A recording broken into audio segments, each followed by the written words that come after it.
भिलवाड़ा वासियों के लिए सुनहरा अवसर। भिलवाड़ा में बन रहा है एक ऐसा मॉल जो सिर्फ इस शहर का ही नहीं बल्कि आसपास के 150 किलोमीटर के क्षेत्र का सबसे आकर्षक मॉल होगा। आर्टेक कैपिटल गैलेरिया 1,20,000 वर्ग फुट जमीन क्षेत्र पर 6,18,000 वर्ग फुट का कंस्ट्रक्शन हो रहा है। पूर्ण केंद्रीकृत ऐसी मॉल जहां आपको मिलेगा खरीदारी, मनोरंजन, खान पान और व्यावसायिक गतिविधियां एक ही जगह पर। तो सोचिए मत, आज ही निवेश करें और अपने भविष्य को दे नई ऊंचाइयां।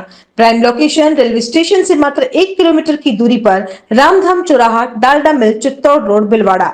अधिक जानकारी के लिए नीचे दिए गए नंबर पर तुरंत संपर्क करें 9680020076। भिलवाड़ा नगर विकास न्यास ने भूखंड आवंटन लॉटरी को लेकर आए आवेदन पत्रों की जांच के उपरांत 1,879 आवेदन निरस्त कर दिए हैं। अपात्र आवेदकों की सूची न्यास ने विभागीय साइट पर अपलोड कर दी है।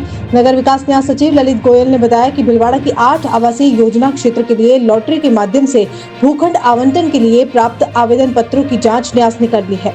लॉटरी में कुल 90,359 आवेदन पत्र प्राप्त हुए थे। न्यास ने गहनता पूर्वक जांच करने पर 1879 आवेदन निरस्त योग्य पाए हैं।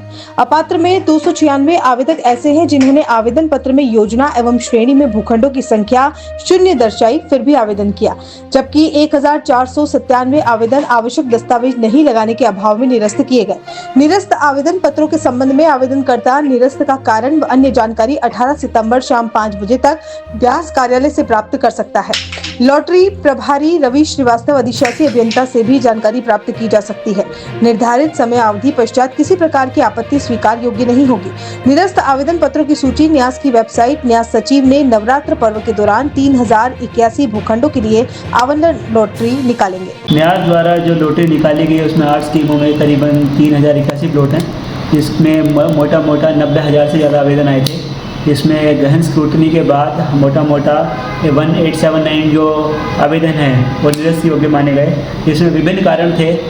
मोस्टली उसमें ऐसे कारण आए 280 ऐसे आवेदन थे जो कि जिस कैटेगरी में प्लॉट था ही नहीं उन्होंने उस कैटेगरी में भर दिया। कुछ ऐसे थे जिसकी इनकम क्राइटेरिया में बैठ नहीं रहे थे, जैसे EWS और उनकी इनकम 3 लाख से ज़्यादा बन रही है। तो ऐसों को हमने अंतिम मौका दिया है, 19 तारीख तक का हमने अपनी वेबसाइट पे डाल दिया है कि ये फॉर्म नंबर है, इसमें कमी पूर्ति पाई गई है, निरस्त योग्य पाया गया। तो आपकी कोई भी अगर आपको कमी पूर्ति करनी है, संज्ञा आपको अपना फॉर्म देखना है, तो आप 19 तारीख तक रात को शाम को 5 बजे तक आके देख सकते हैं। उसके बाद हमारा रहेगा कि हम नवरात्रा एक हिंदू समाज में, अपने समाज में बहुत बड़ा त्यौहार माना जाता है, तो हम लॉटरी को मोस्टली ट्राई कर रहे हैं कि नवरात्रि के टाइम पे हम लॉटरी खोला जाए कि जिससे लोगों के घर में खुशी भी मिले, सबको प्लॉट मिले। और गवर्नमेंट का अभी जैसे आप जानते हैं कि अभियान भी चल रहा है, शहर शिविर अभियान, और इसमें भी लोगों को राहत मिले, खुशियाँ मिले। मोस्टली हम ट्राई कर रहे हैं कि नवरात्रों में ही हम इसे खोलें। अभी श्राद्ध पक्ष चल रहा है तो श्राद्ध पक्ष हम नहीं चाह रहे थे इसको खोलना, क्योंकि हिंदू समाज में और हमारे समाज में श्राद्ध पक्ष में कुछ नया काम करना उचित नहीं माना जाता। तो इसको जैसे नवरात्रि शुरू होंगे तो नवरात्रि में हम करेंगे। जनप्रतिनिधि बिल्कुल आएंगे, हम ट्राई करेंगे उच्च स्तर के हमारे मंत्री भी आएँ, बट अभी ये क्या बना हमारे लिए संभव नहीं होगा। तो ट्राई करेंगे जनप्रतिनिधि के द्वारा ही ये लॉटरी वो खोला जाएगा। कलेक्टर साहब के मार्गदर्शन के बिना ये नहीं हो पाता। उनके त्वरित और फास्ट डिस्पोजल से ही हमने आज ये है कि 3,081 करोड़ की लॉटरी निकालने के हम इतने आगे आ गए हैं। और इतने संख्या में जो आवेदन आए हैं वो खुद ही दिखाता है कि हाँ, न्याय द्वारा जल्दी से जल्दी डिसीजन लिया जा रहा है, लोगों को लाभ दिया जा रहा है। कलेक्टर साहब की मॉनिटरिंग अच्छी है, वो फास्ट डिस्पोजल करते हैं और फाइल को लेकर नहीं बैठते, तुरंत डिसीजन करके डिस्पोजल कर देते हैं। तो ये है बिल्कुल।